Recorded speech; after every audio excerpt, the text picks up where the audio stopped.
All right, everyone. So everybody has been playing around with ChatGPT, and I've seen a lot of people doing things like asking ChatGPT to write poems or articles and even have it build applications. So there was somebody who had it write an entire SwiftUI application. So I thought, why not try and do the same? But let's see if it understands enough of Firebase to connect our application to Firebase and make it work. So what I'm going to try now is to write a to-do list application and then ask ChatGPT to connect it to Firebase. All right, so let's see what we've got here. So I've got ChatGPT open here. It's a brand new workspace, haven't done anything here. And then over here, I've got an empty Xcode project with just the basic boilerplate for a SwiftUI application. That's it, nothing else. So let's go over to ChatGPT and ask it to write a to-do list application.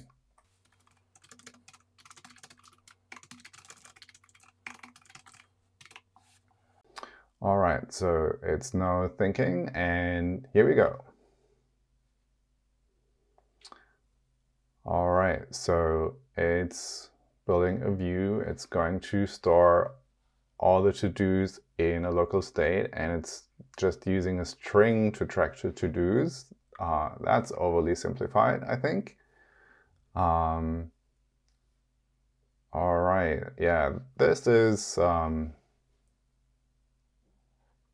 pretty simple. I mean, that is like literally the hello world of to-do list applications. This is just a basic example to give you an idea. Yes, I would agree. All right, so, but let's take this, copy code, and then paste it here, and see what this gets us. All right, so what's the problem? Oh, yes, cannot find content view. All right. Okay. Nice. Okay, so we've got an empty to-do list. Let's see. Hello. All right, so obviously the part for adding a to-do is not implemented. So let's see if it can do that.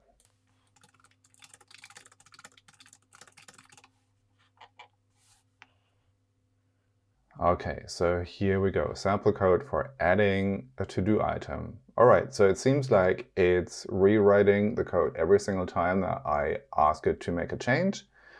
That's, yeah, fair enough. I mean, that makes it easy for me to just copy and paste the code. So it seems like most of the code is just the same. But now we've got self add to do. Okay, so it's implementing a function to do that. And then it goes on to explain all of that. All right, so let me take the code, paste it.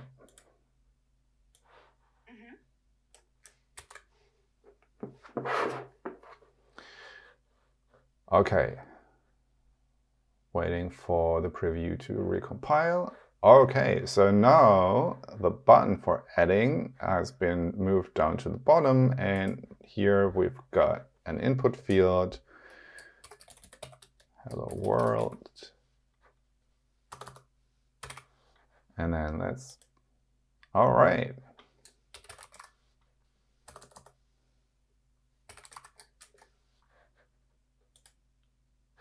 Okay, so we can add new items, but there is no way how we can mark them as done. All right, let's see if we can get this as well.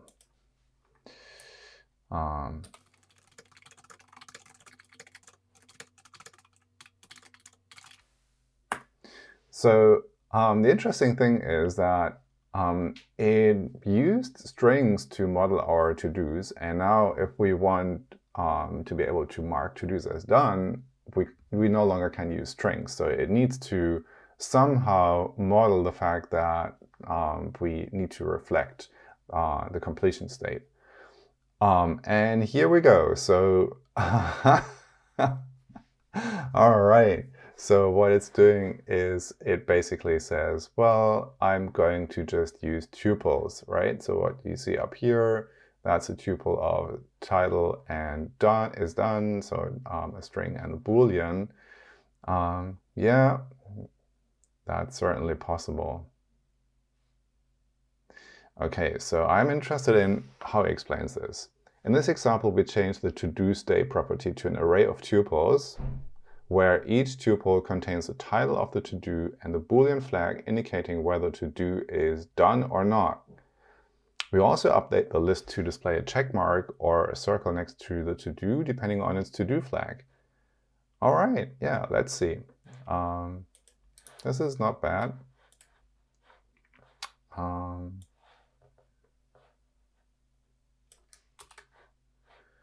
And then watch it recompile. New item. Nice. Another one. All right, let's see if we can, oh yes. Yeah, we can mark them as done. Yeah, that is not bad. Okay. So now let's see if we can add a due date.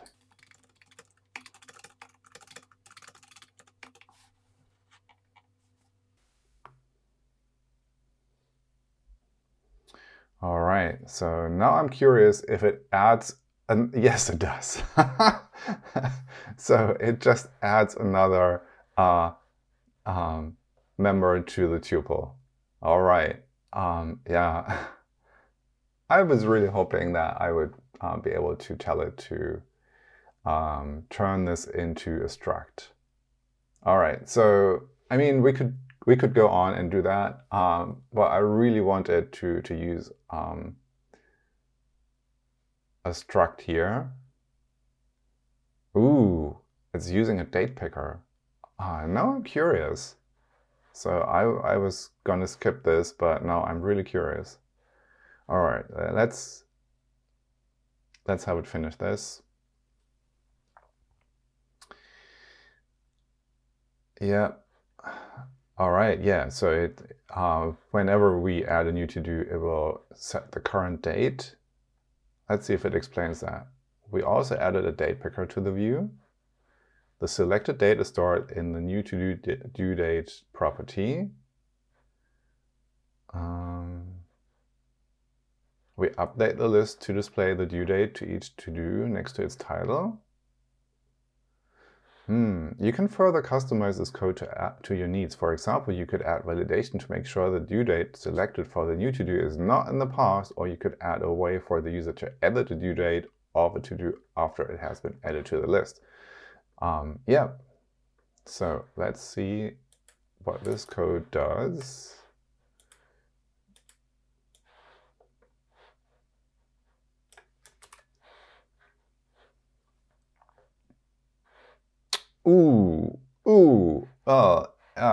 Yeah, so we're, this is, don't show this to your designer. All right, so let's say that, okay, due date is only in the past. Well, not great. Okay, let's add this. This is not my understanding of the due date at all. I mean, to-dos to be done in the past? Are we in Back to the Future? So yeah, this is not. All right, and this is why, right? So here we can see that it configures the date picker to use any date that is in the past with this ... notation. You know, it's basically a range from the past to today's date. All right, so this doesn't really help us. So okay, so let me see if I can force it to model the to-do items as a struct.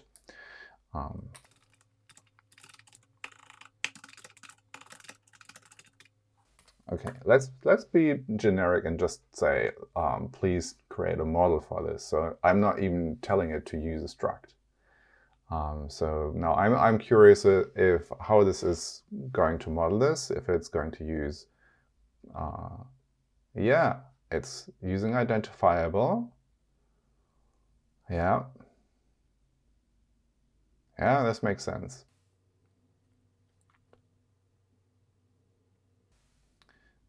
Yeah. All right, so it even explains why it's conforming to identifiable. So it says, hey, this conforms to identifiable because this is needed by many SwiftUI views. For example, the list view. You can use this to-do model in your to-do list view to store and manage the to-do items. For example, you could update the to-do state property of type to-do instead of using the tuple. Okay. All right, so I don't want to implement this. I'll ask ChatGPT to do this.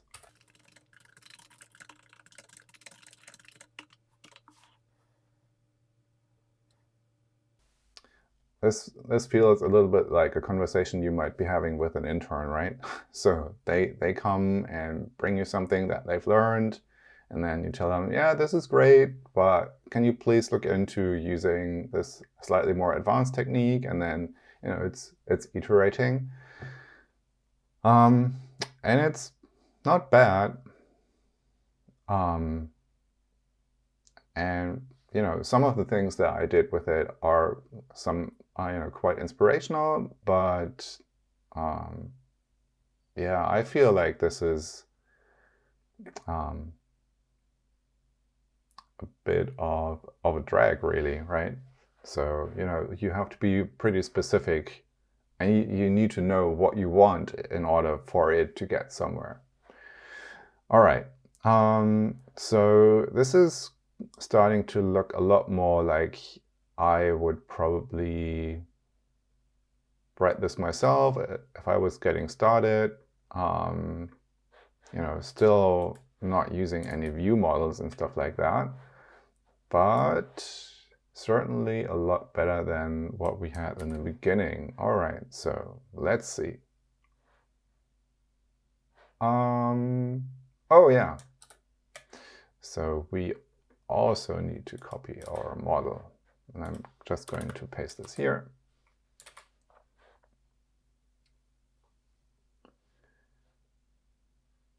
Ooh. All right, so this is not working. Cannot use mutating member on immutable value. To do is a let constant on tap gesture. All right, so let's see. These are all vars. I guess this is, let's just disable this for a moment and see. Okay. Yeah, still the problem with the due date. Yeah, no, this is not hell, but okay. And obviously this doesn't work. Okay, so we've got two problems. I don't like the way how I dealt with the date picker, so I'm going to tell it to remove that. And also, this doesn't work. This code doesn't compile. Oh, I'm not going to tell it why it's not compiling. Let's see if it's smart enough to figure this out. I apologize. Okay.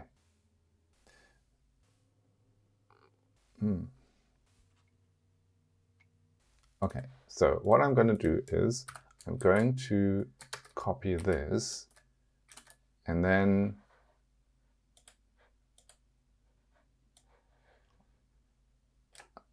I'm going to copy this.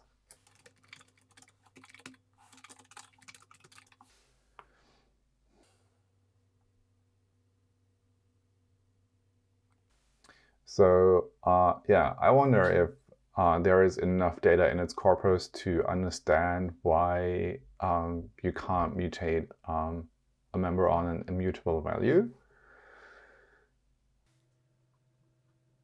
Yeah, okay, so here's how you can fix the error. Okay, let's see. Replace it. Oh, all right. Okay. Ooh, yeah. Well, yeah. I mean, okay, let's do this. This looks like it should work. Okay, so let's take this piece of code, replace this line. I mean, I'm impressed that it knew which line of code was the problem. Okay, so I've just reformatted this so it's easier for us to read. And now it compiles. Let's add a couple of items.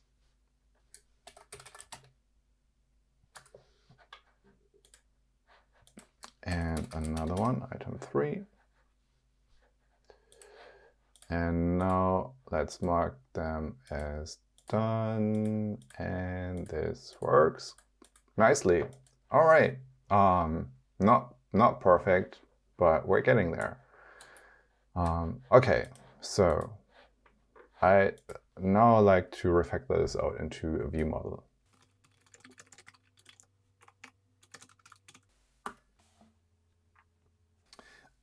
And again, I mean, I'm not being very prescriptive here in terms of how to build a view model, but the fact that I tell it to use a view model, this is something I need to know, right? So this is knowledge that you have as a software engineer because you've built software so many times, and you know that using a view model, that is an approach that you can use in SwiftUI. But if you were completely new to programming, and if you just, if you, let's say you were even a Python programmer, right? And you build a SwiftUI application and you have no idea about SwiftUI and you wanted to use this tool to build a SwiftUI application, you'd have to know this. So if you don't know about this, there is no way how you can guide this tool to build what you need. All right, so I saw that it started to use an observed object. All right, so we've got our to-do list view model, and this is done. Oops, sorry, I should have not done this.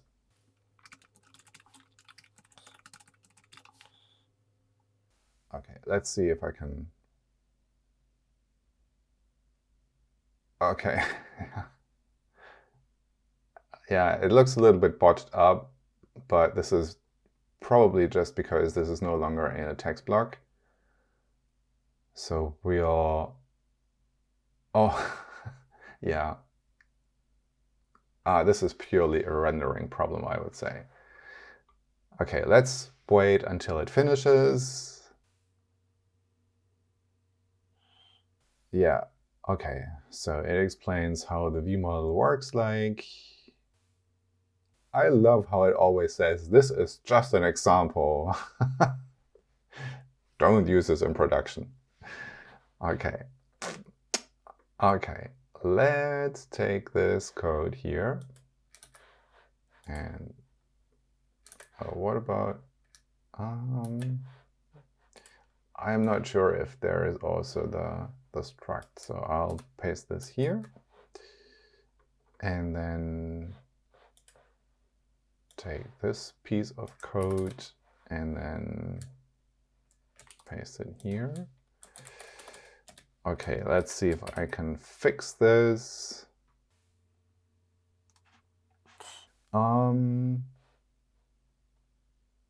Okay, all right, so the problem here is that we don't have a view model here.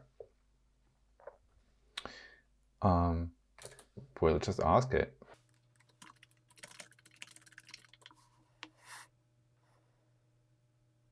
Yes, exactly. So, yep, perfect. Yep, yep, yeah. That's the code. And then, ooh. Oh, yeah, okay. And we can just update this here as well. So this should be fine.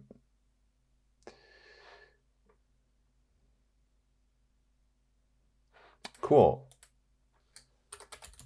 Hello.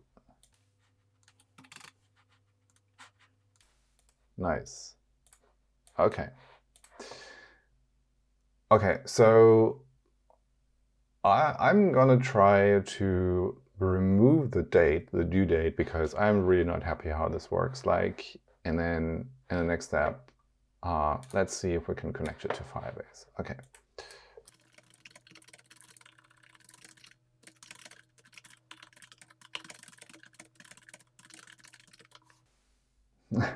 Let's see how it reacts to my feedback there. Yeah, you can simply remove the due date property from the to-do struct. Yep, here is how you can do this. Yeah, remove it. Perfect. All right, and here we go. Here is the updated view.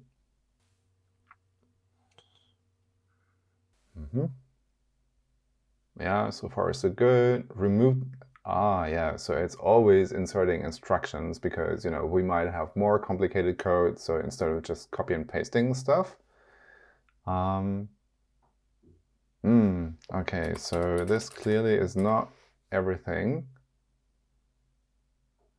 because we also have the due date in the input form. Yeah, there we go. Okay, so it's telling us where to remove the stuff.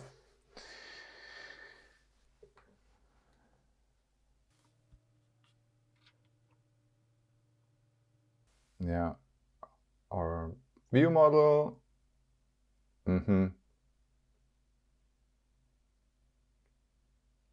Yeah. Yeah, there's quite a bunch of things where we need to remove it. Okay, let's do it. Okay, so first let's update the model, remove the due date, then remove the due date from the list. Okay, so, oh, it did not tell us to remove the foreground color. Well, yeah, I'm fine with that. Remove the due date picker. So where's the date picker? There we go. Here's the date picker. What else? Remove newTodo due date from our model, view model, and then remove the newTodo due date assignment, this one, and that should be it. Oops, what about this? todos.append. Yeah, it did update this. It just didn't tell us to remove this. Nice.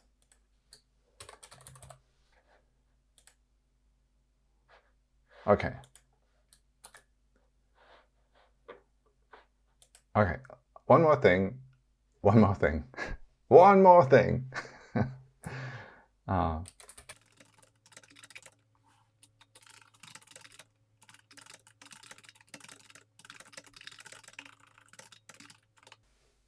I want to be able to hit enter once I've entered my to-do item and have it be added to a list.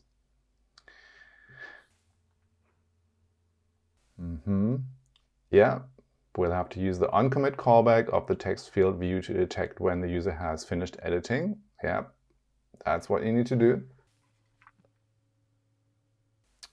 Yeah, it's just repeating the entire thing for us.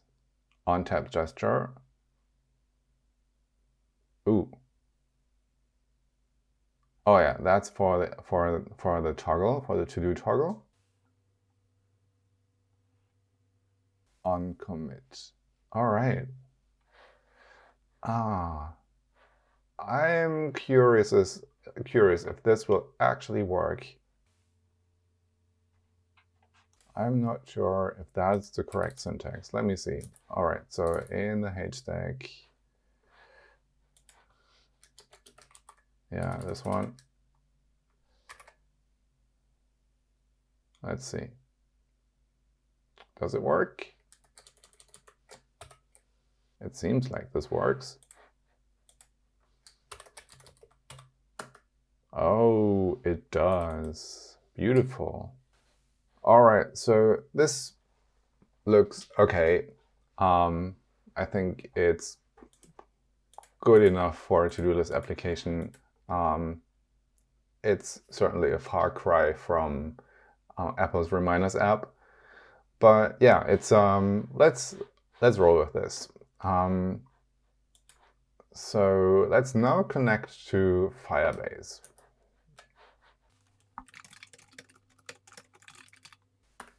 I'm just telling it to connect to Firebase. I'm not telling it that I want to store stuff in Firestore or the real-time database or whatever. So who knows what it comes up with.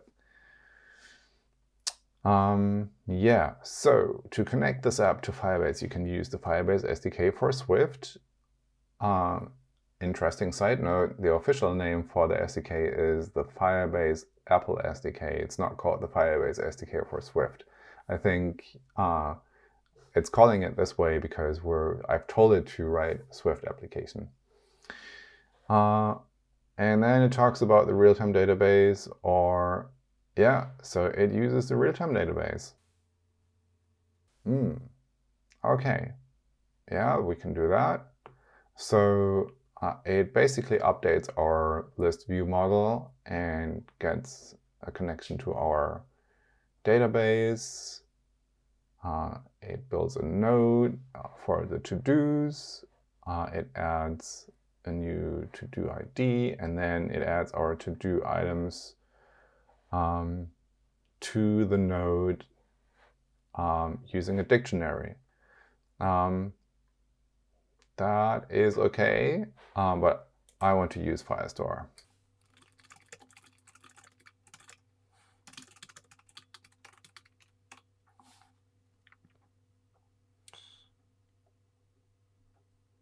Thinking.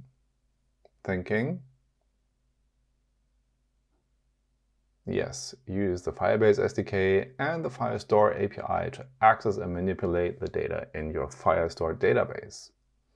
And here is how you can do that. Yeah, get a reference to the Firestore database. Yeah, so initially it's loading all the to-dos, and then yeah, adding to-dos to the to-dos collection. Yeah, it's using a dictionary. That is probably possible. I wouldn't do that. We support the Codable protocol, so I'm gonna try to force it to use Codable. Okay, so load to-dos. Listen to changes in the to-dos collection and update the to-dos array. So it's setting up a snapshot listener, and then it's mapping the data. And as you can see, this code for mapping data, that is not really type safe. And when toggling the to-do state, it's going to write back straight into Firestore. Nice. Continue.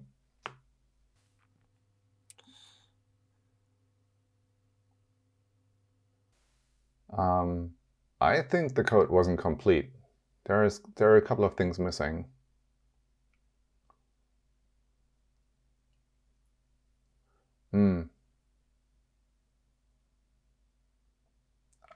Okay, let's take this. Copy to the to-do list view model.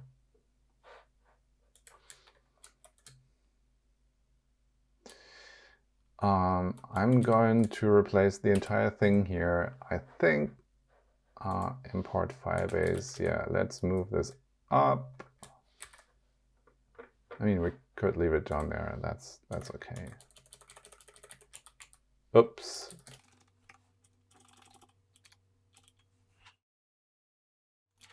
Okay, so where is our view model? To-do list view model, Firestore, load to-dos, add to-do. Here is load to-dos. Okay, so here's where the code is broken. I am just gonna add those missing braces, and then let's see if it compiles. Build fail, no such module Firebase.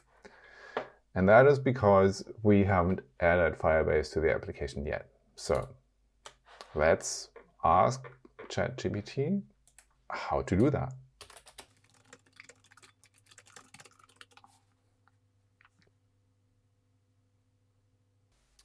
Yeah, you first need to create a Firebase project in the Firebase console and then add your app to the project.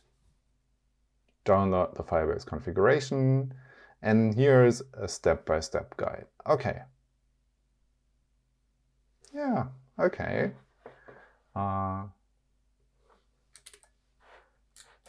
Let's just do that. Go to Firebase, go to the console. Okay. Click on Create Project. Well, it's Add Project, but anyways, follow the on-screen instructions to create a new Firebase project. Okay, ChatGPT to do. Continue, create project. Okay. Once your project is created, click on the Add App button and select the platform that your app is built for, and then follow the on-screen instructions to register your app with Firebase. This will generate a configuration file for your app that you can download and add to your Firebase project. And then in Xcode, select your app target and go to the Signing in Capabilities tab. Click on the plus capability and button and select Firebase. Select your Firebase project from the list and click on the Continue button. This is amazing. I mean, I would love for this to be reality, but okay, I'm going to show you this. This is so good. Okay, let's go to our target right here, and then it told me to go to the Signing in Capabilities tab, press the plus button, plus capability up here, and then type Firebase. There is no Firebase because these are the capabilities that Apple provides to iOS developers or developers for any of their platforms, right? There is no Firebase. We, as a third-party developer, you can't plug into the capabilities. So yeah, as much as I would love this to be a reality, that's not how it works. Anyway. This is fantastic. All right, so our Firebase project is provisioned. Let's continue. And then it said, add a new project. Okay, so I now need to know how this works. So I need to insert my bundle name, bundle ID here. So let me go back. Here is my bundle ID. Copy and paste this over here. I don't need a nickname. I don't need an App Store ID. Register my app, and then wait a bit, and then I get the configuration file. We'll just save it to the desktop for now. And then I'm going to drag this into my project, place it here, copy items if needed, finish. All right, that's this. Okay. All right, so this is just hallucinating. Sorry, and this is one of the things where it is so confident, right? So it tells, it's in this confident voice. Select your app target, click on the plus capability button, select your Firebase platform. If you read that, you think, yeah, this sounds legit, but it's just hallucinating. Okay, so we've added the configuration file. Once you have added the Firebase to your app and added the configuration file, you can start using the SDK. So it did not tell me to add the library. I mean, I could go ahead and, in dubio pro reo, say, well, it's at follow the on-screen instructions, but I want to see if it can tell me how to actually add the SDK.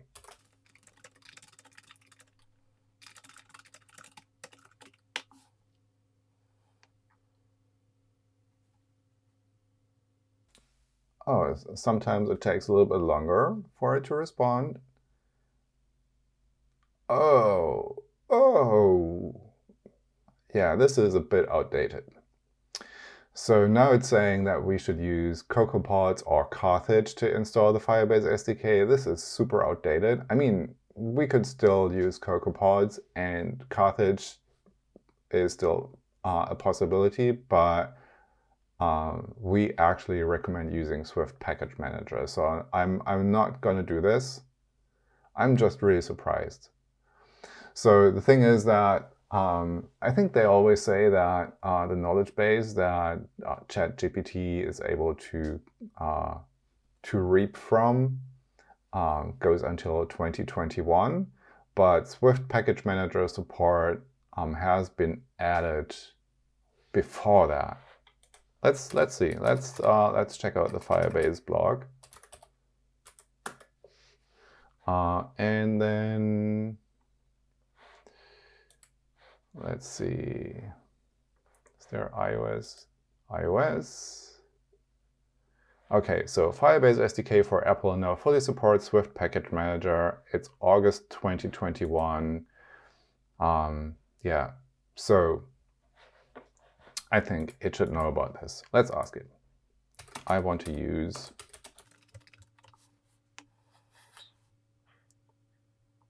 and this, again, is a very generic instruction. I mean, it needs to connect this to the fact that it just suggested to use a different package manager, right? So it needs to understand this is a package manager. I just instructed Peter to use a different package manager, and now he insists on using this other package manager here. All right. Yeah, this looks good. Yeah, add Swift packages, add package dependency, and so on and so forth. All right, so let me pull up Xcode, put it on the side of the screen. Okay. File, add package dependency, packages. Yeah. Maybe we can do it this way. Add package. Okay. And I think we'll have to give it some credit here. Oh, sorry, I shouldn't have done this.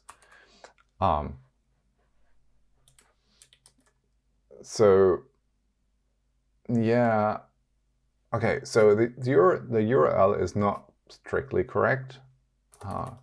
So it works if you don't add the .git. So let's do it. So here we have it up to next major version. We have released version 10 recently, so that's what we want to use. Add package. Okay, so now while it's downloading, let's read the rest of the instructions. This should add the Firebase package to your Xcode project and allow you to access and use the Firebase services in your code. You can then import the Firebase module in your code to start using the Firebase SDK. For more detailed instructions and information on how to use SPM to add the Firebase SDK to your app, please see the Firebase documentation. Yeah. All right, so while this is downloading,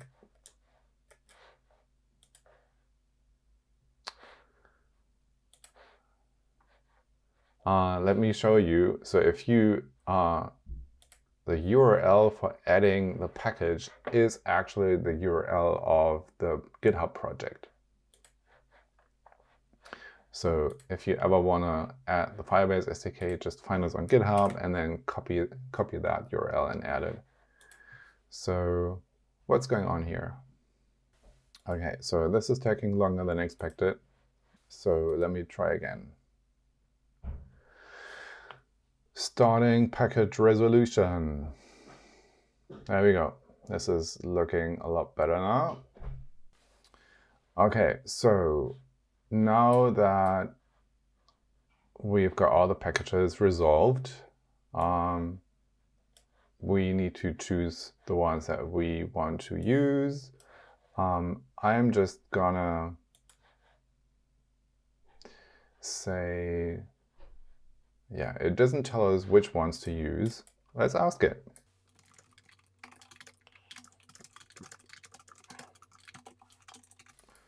And let's be specific. Which Firebase packages do I need to add to my project? I mean, I know, but I want to know if it knows. The Firebase core package, yes. Always good to have the core. Additional services. If you want to use Firestore, you need to add the Firebase Firestore package. Firebase auth package. Here is a list of some of the most commonly used Firebase packages. Oh. Yeah. Yeah, I like. Yeah. Good stuff. Yeah, based on your specific needs.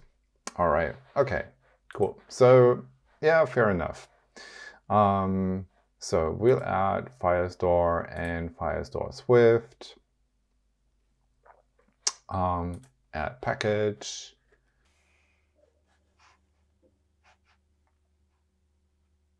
Okay.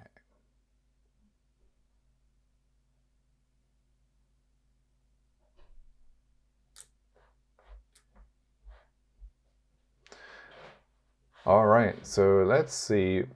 We've got all our packages now in there. And let's see if it can compile. All right, so we've got a couple of issues here.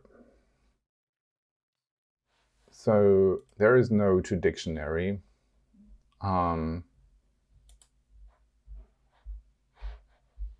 And there is a type error, and there is another type error because this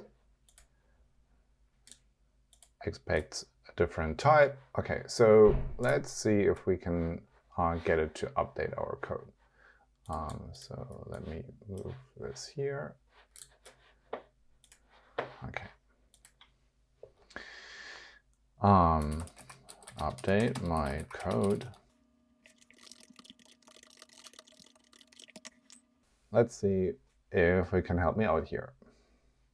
I mean, I don't want to use dictionaries. I want to use Codable.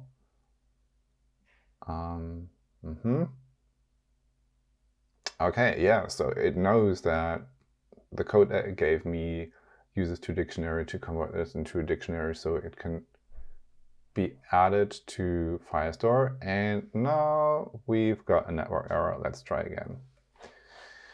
Okay, so it seems like we still have problems with the network or too many requests. Let me see if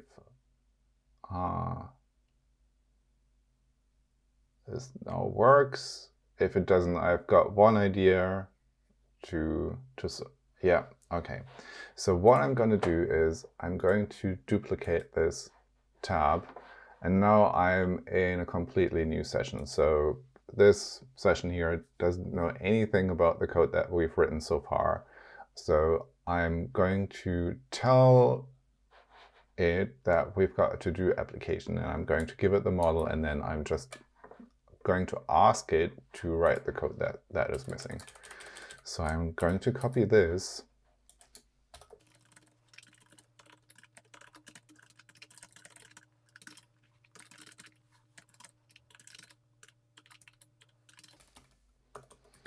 And now I'm going to ask it to write a view model that connects to Firestore and uses Codable to map the data.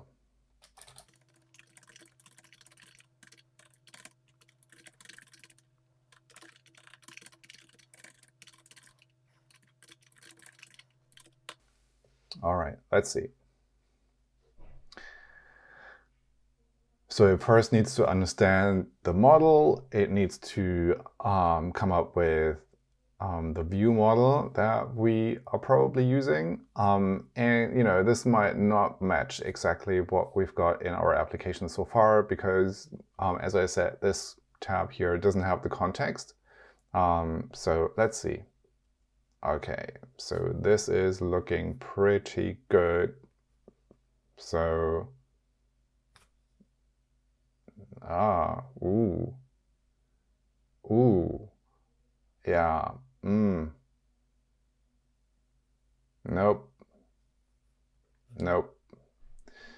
See, so what it's trying to do is to use a JSON encoder to map this to-do item to a dictionary and then add the dictionary to the collection. I mean, that might probably work, but it's not ideal. So we'll try this, but I'm not happy with this, I gotta tell you. Okay, yeah, update to do, nice. Our code doesn't have anything that allows us to update the to-dos because there is no edit field in the list. And that might be something that we'd have to ask it to implement. Fetch to-dos. Yeah, see, and this is where there is a disconnect between what is writing here and what's in the application, because in the application I think it had something like load to-dos. So this is slightly different.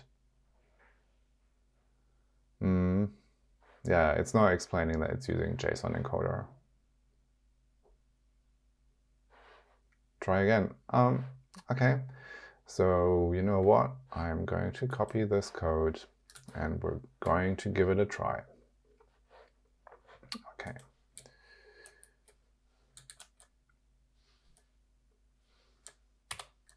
Okay, replace the entire view model.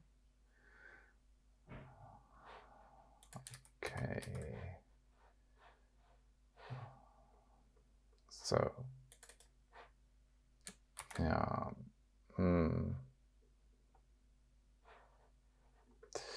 Okay, we'll have to update this and this. View model.toggle is done.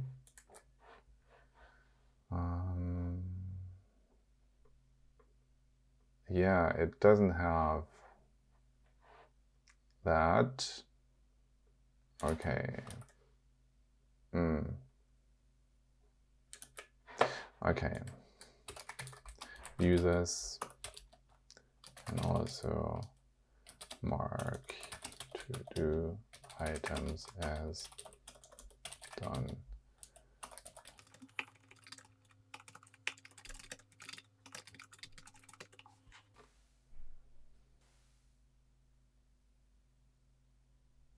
Okay, so here's an updated version. So far so good.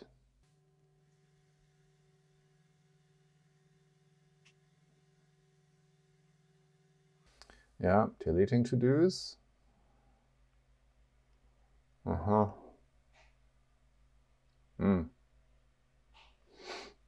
Update. All right, so show me the code for toggling the state. Yeah, mark to do is done. Okay, mark the is done property of the to do object is done equals true.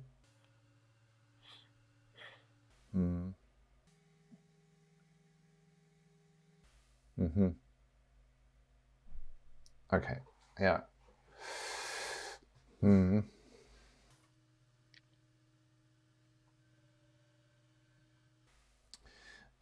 Yeah, okay, let's take this piece of code and then add it here, update to do, fetch to dos. I'm just going to add this here, mark to do as done. Okay, where are we? So mark to do as done, to do. Okay, so this should work. View model.newTodo. We don't have this.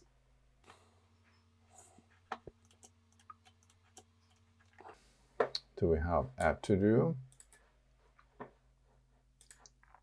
Yes, we've got add to do.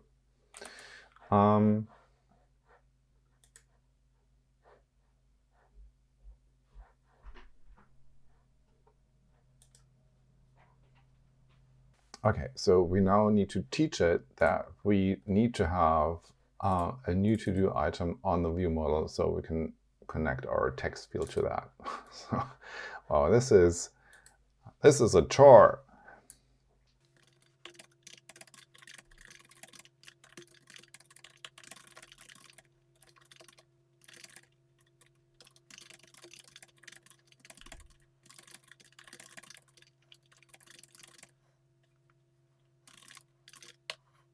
Okay, so I'm giving a little bit more context here. Let's see what it makes of this.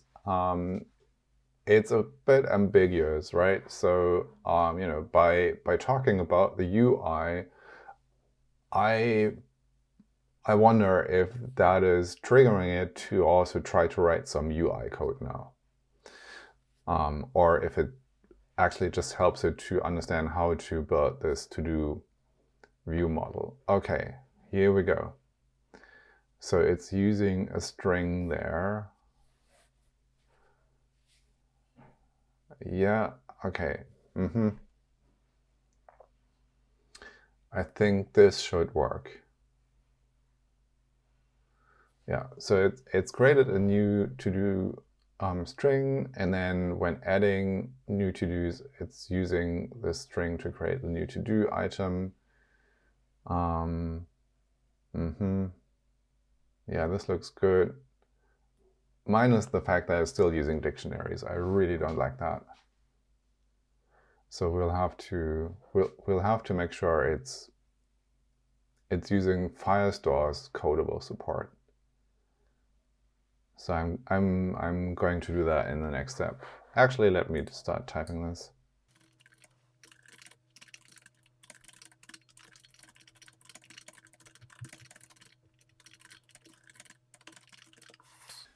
All right, we'll have to wait for it to finish, and then we can send the new requests.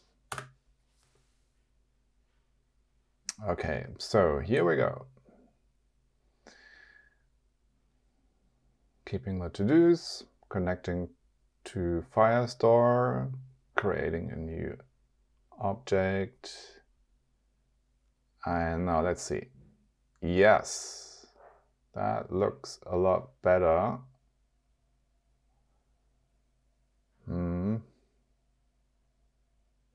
Okay.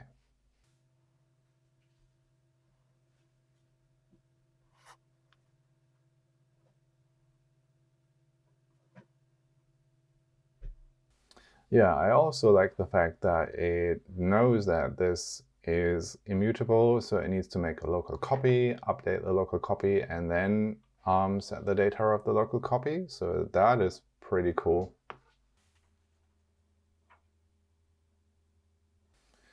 And there we are, network timeout. All right, okay. Let's Let's try again.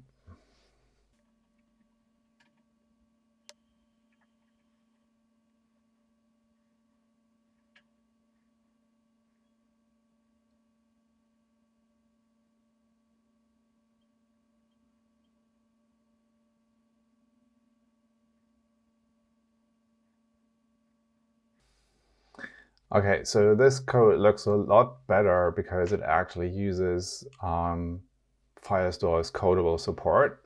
And nice.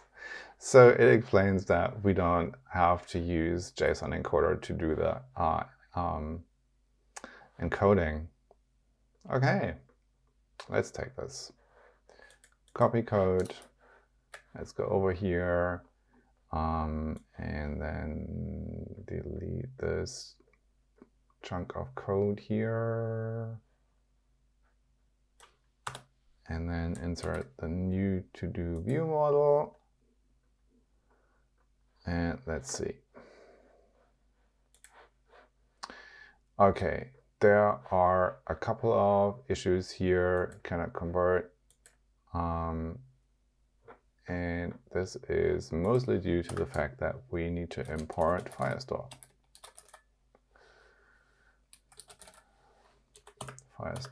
And the Codable support lives in Firestore Swift. So we'll add this, and then let's see, do a quick recompile.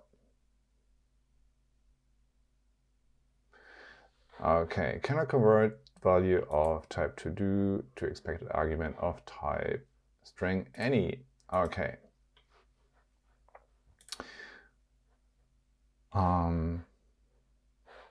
And to show you why this is the case,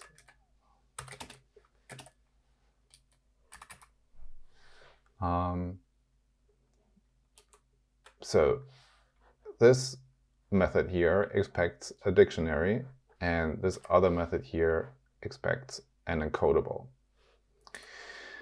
So let's see. I mean, it does do the right thing for this one here, minus the fact that todo is not codable. Okay, so maybe because up here I gave it a version of the model that is not codable, it didn't do it. Let's do it. Make to conform to the Codable protocol. Ooh, that's a new error.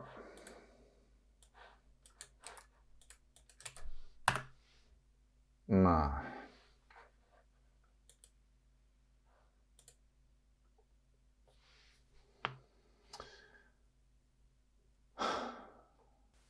All right, so I'm going to give this another try in yet another tab.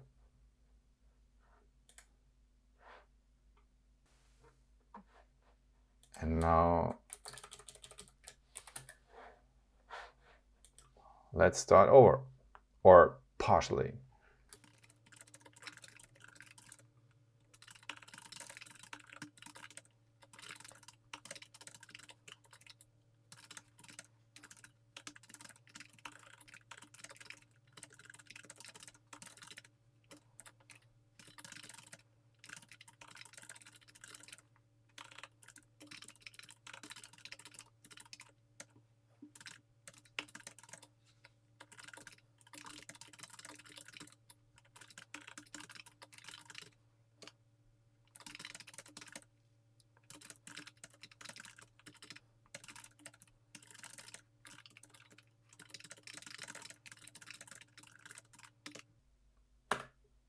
Okay, so this is a lot more specific than all the other requests I sent previously.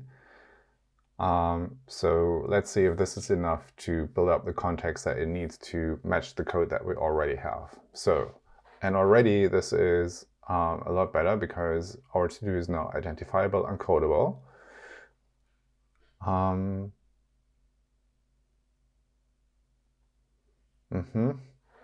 Now I'm confused why it says your Firestore DB and it says we need to replace this with the name of our database. We need to replace this with the name of our collection. And it's starting to use dictionaries again. Oh no. Yeah, I'll have to tell it to use Codable.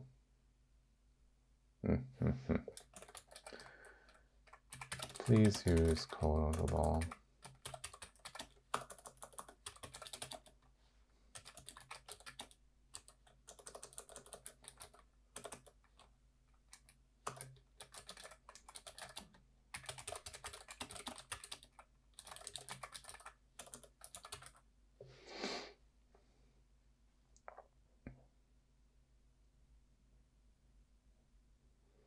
Okay, cool. So it explains how to use the code that it's written. Nice. But I want to use Codable. So let's see what it makes of it. Nope, that's not correct.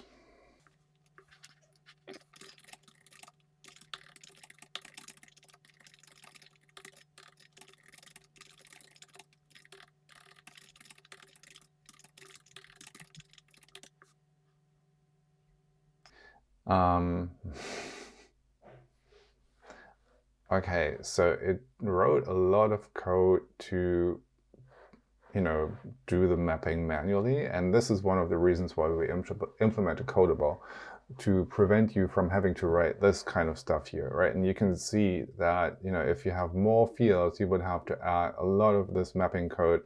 And if you don't use an artificial intelligence like ChatGPT, that would be a lot of code to write for you, a lot of code to understand, a lot of code where you can make typos, a lot of code to understand for your colleagues. So let's just get rid of that and use Codable. Okay. Let's try this one more time. Okay. Yeah. What? No. Oh, please, no. Nah. No. No.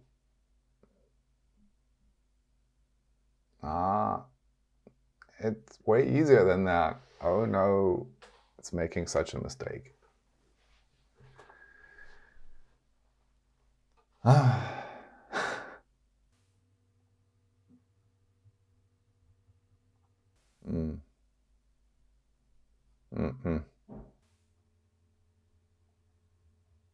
Okay, so I'll give it one last try in a new tab. And I'm going to be extremely specific. I'm going to give it the full instructions for writing a to-do list application. Let's see how this works.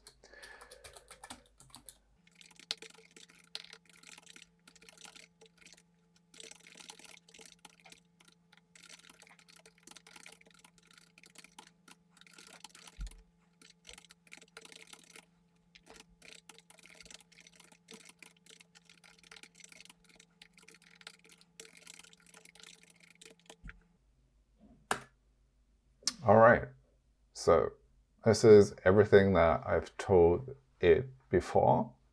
So let's now see if it's able to write the entire application from that specification. And here we go.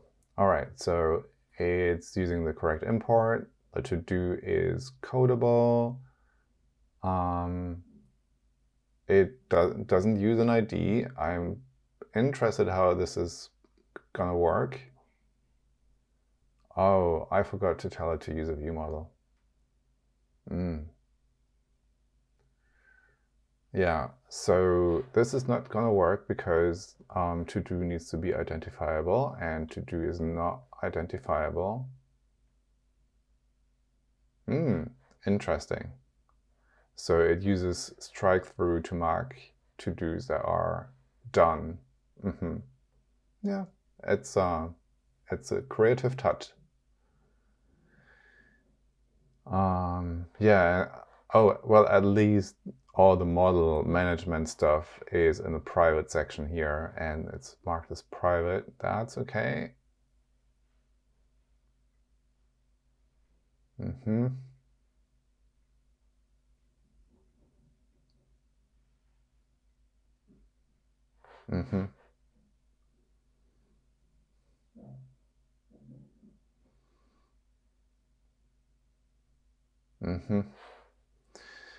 Yeah, so I think it explained well how to use Codable.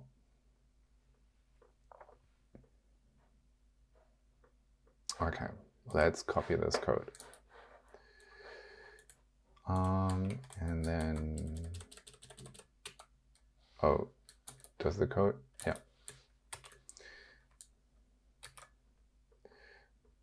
All right. Refresh the preview. Yeah, there you go. To do needs to conform to identifiable. Oh.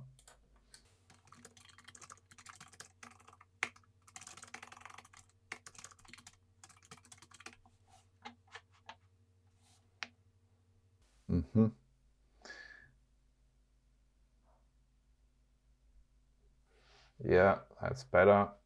I can use that.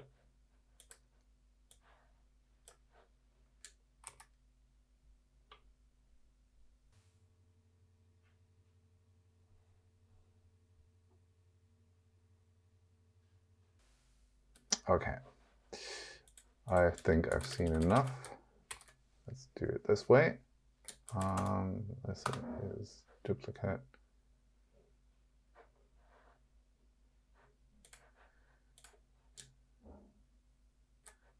All right. We've been there before. So that's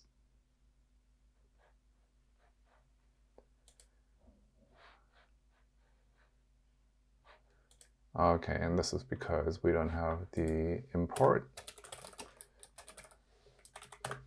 So this should work now.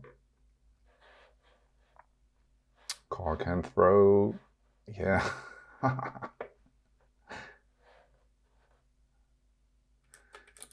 Okay. So let's first see if it can fix this problem here.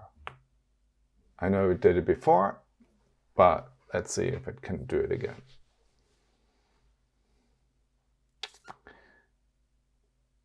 Ooh, yeah.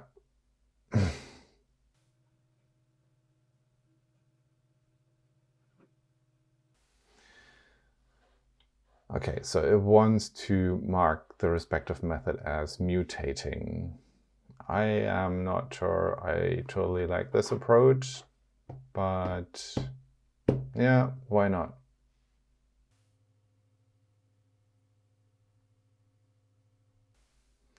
Okay, so newTodo, add to do. Okay, private mutating. All right.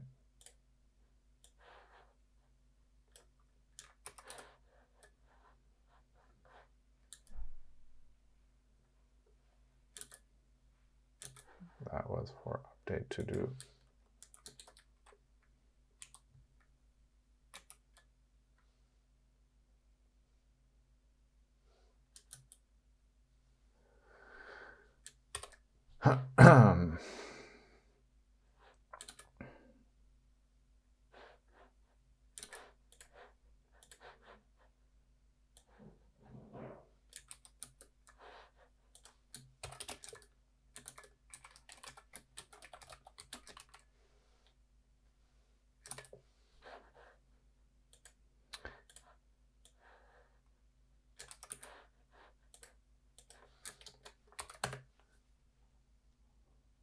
Okay, and now let's get some error handling. It's been talking about error handling all of the time.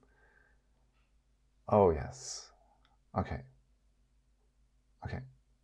Okay, we get the entire thing. Okay, we get the entire thing.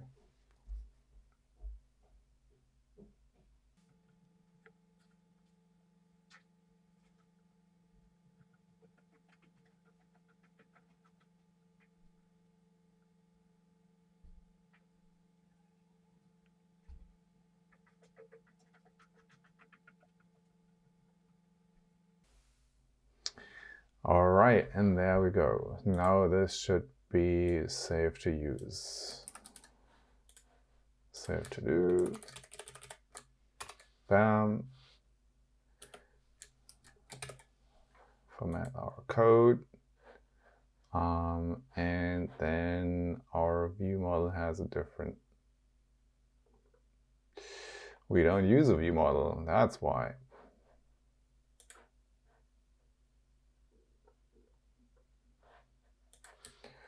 All right, so let's clean this up. And what about this?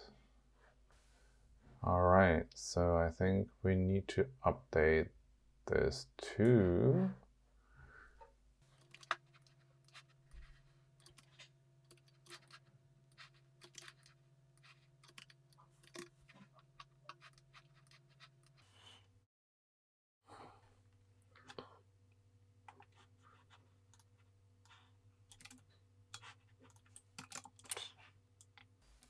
In the lists.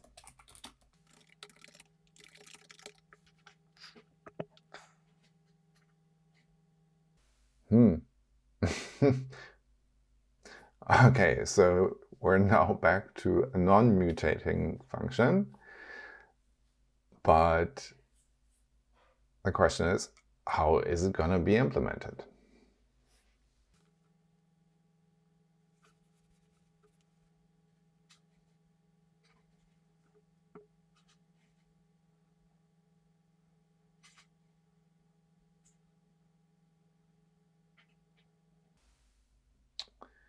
Okay, this looks like it might work.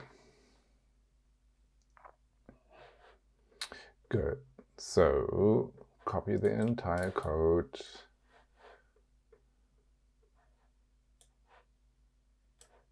Wait. And then paste it here.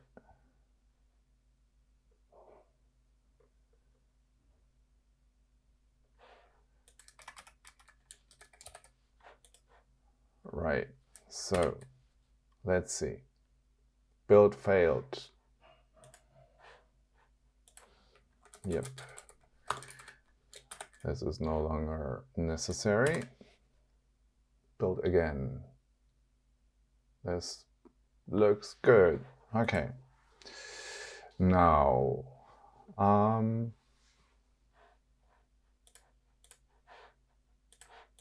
right, let's give it a try. Let's run this on the simulator. And let me bring up the Firebase console. So we finish this flow, go to Firestore. We don't have a database yet, so let me just quickly provision this. We're starting in test mode. And I'm in Europe. So let it just provision a database in Europe. Move this over here. And then once the database is provisioned, we should be able to store stuff. Okay, so here we go. Add a new to-do.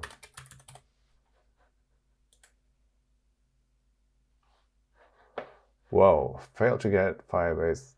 Okay, so we forgot to initialize Firebase. Let's ask ChatGPT how to do that.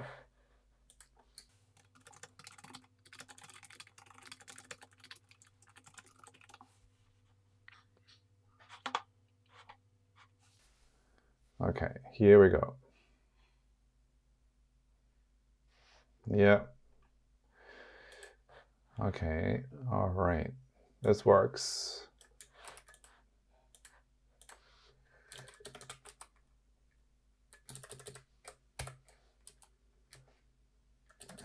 let's not forget to import Firebase.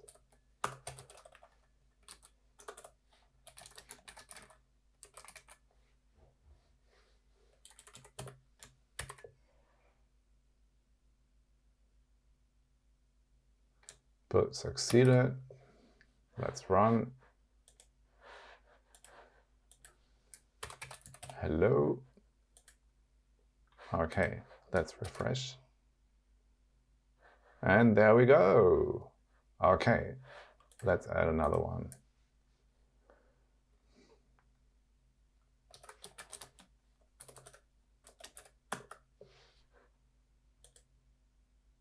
And there we go. Okay, so let's see if real-time sync works. So I'm going to make a change over here. Yeah, so real-time sync is not enabled. Let's have a look at the code. So where does it fetch? It doesn't even fetch the to-dos. Okay. All right, there's add, update, and save. There is no code for synchronizing the stuff. Okay, let's do this.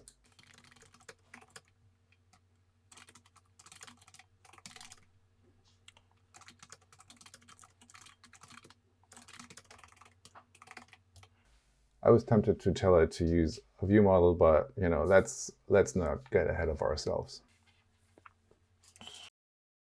So I think in previous segments of my conversation, it did use a snapshot listener. So snapshot listeners essentially is a mechanism that you can use to connect to a Firestore collection and then listen to any changes that are made in the collection. So for example, if you share a project with a friend or family and someone else makes an update to the to-dos in that project, all the applications that are connected to that collection will receive those updates.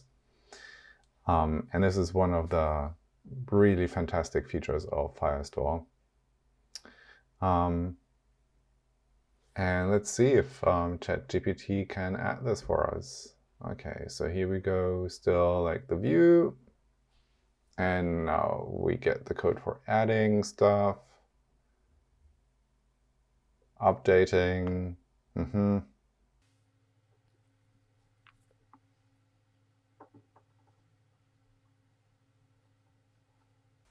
Okay, now we're getting to it.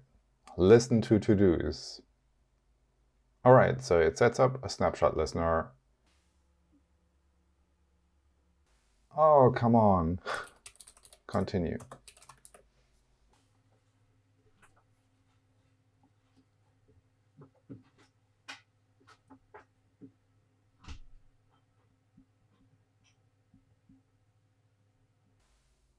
Okay. Well, this is not the rest of the code. This is the entire code. All right. Okay. Yeah.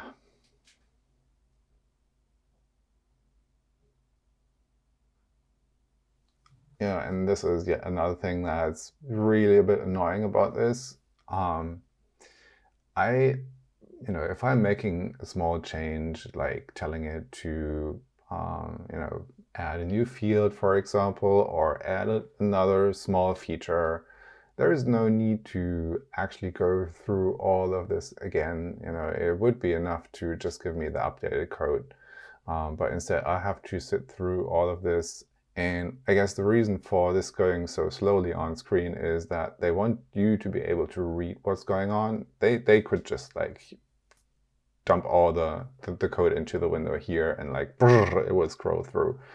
But yeah, so this is nice if you actually want to follow along. But for that stuff that we're doing right now, it is really a little bit annoying.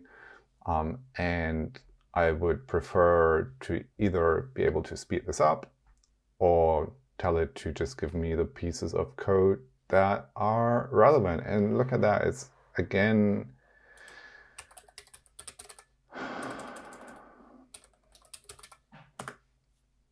not completing the task.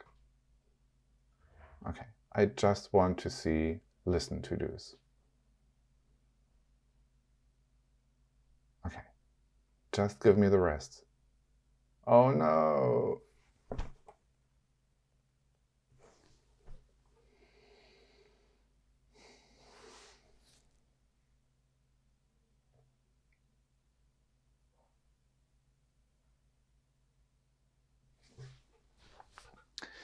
This is boring.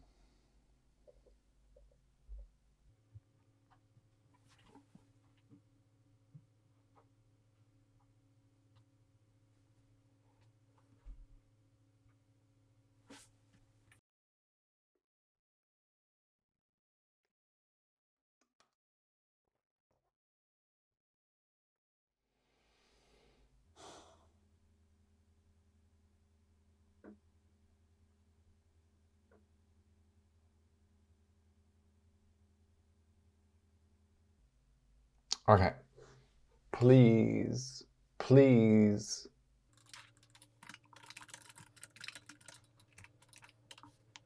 Okay, let's see. Can I convince it?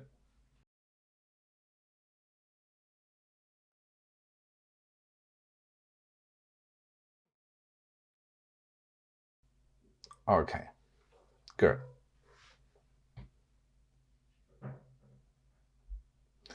So the interesting thing is that it wants to just look at the document changes. No. Yeah, you can do that.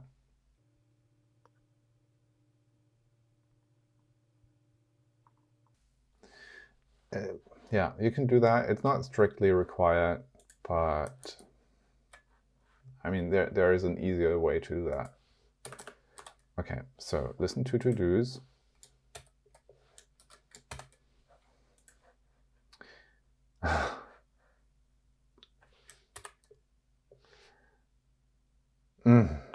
And again, it's not properly handling errors.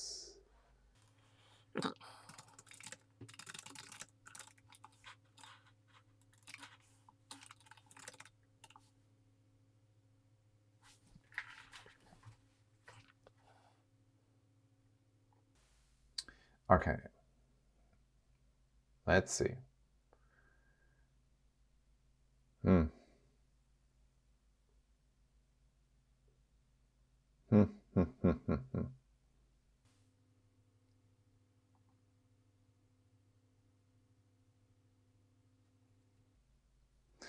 Yeah, that's a lot of code that you actually don't really need to write. You can just take the documents that you get back from Firestore and then map them to your Swift structs using Codable, and that should be like maybe 5 lines of code. Whoa. Yeah, that is a lot of code. Okay. And then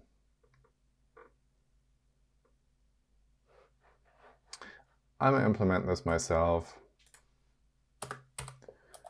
We'll do it in onAppear, and then we'll just say listenToTodos. Okay.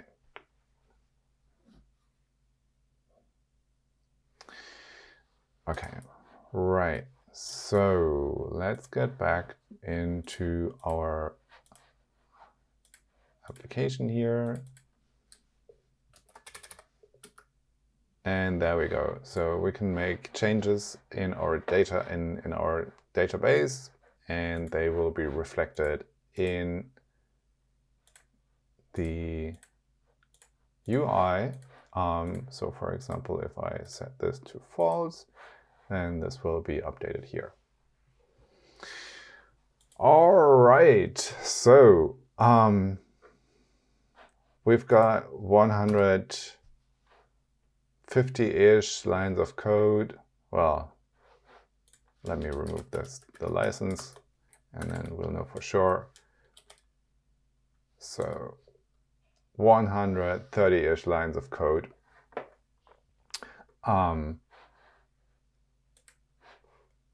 It is an okay implementation. It's not really great. It was actually a bit exhausting to get there.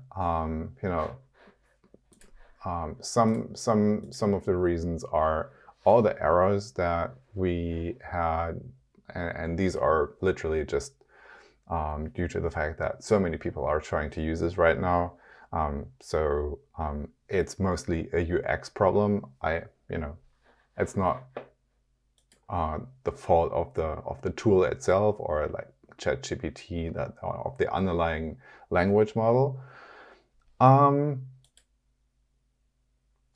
I think I liked some of the things that it did. For example, I like that it used strike through to mark those completed to-do items as done.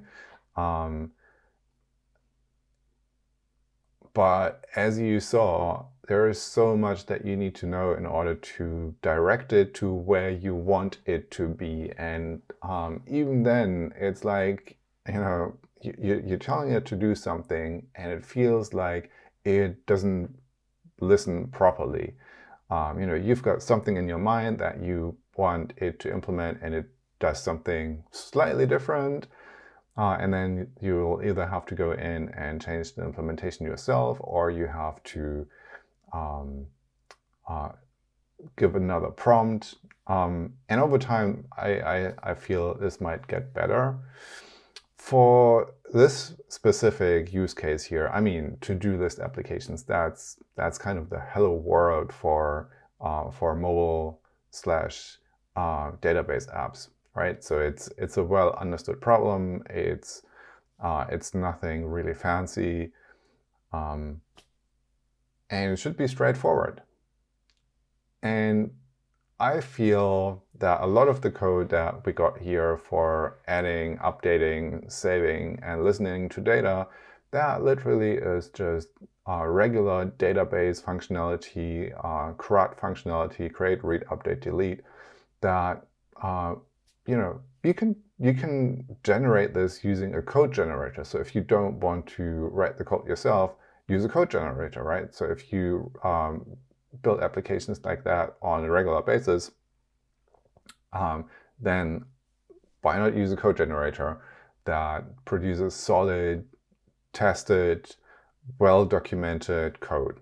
That's nice to read. That's my personal take. I feel that the use cases for ChatGPT and GPT in general are probably not, hey, write me an application. It's impressive that it is able to write an application like that. It is seriously impressive. And I feel if I'd spent more time in perfecting the prompt and guiding it more, and if we hadn't had so many network and other technical problems, it would have been a better experience. But I don't feel like this is the best use case for the tool. I think a better use case for the tool is to generate ideas, to brainstorm, to summarize things, right? So I've been using it to come up with ideas for articles, for outlines for articles, or even for a rough first draft of an article, and I could then go in and use that as a starting point and update that to something that I was much more happy with. And this is where I see the utility of an application like ChatGPT, giving you creative ideas, getting you a starting point, and giving you something to work on. And that's a lot easier when you work with normal text, prose, if you will. And it's a lot harder for something that's a lot more structured, like a program like this. If you wanted to use this as a starting point, and then develop it into something that is a lot more along the lines of how you write code and the guidelines that you use, that would require you some serious refactoring. And we all know that Xcode is not great at refactoring, so you'd have to do all of that manually or use app code, which sadly is going out of business. Or maybe an improved version of the VS Code plugin. But yeah, there you have it. This is what you get when you have ChatGPT implement a to-do list application in SwiftUI and Firebase. Not terrible, pretty impressive, but not great as well. Thanks for watching. I will see you in the next one.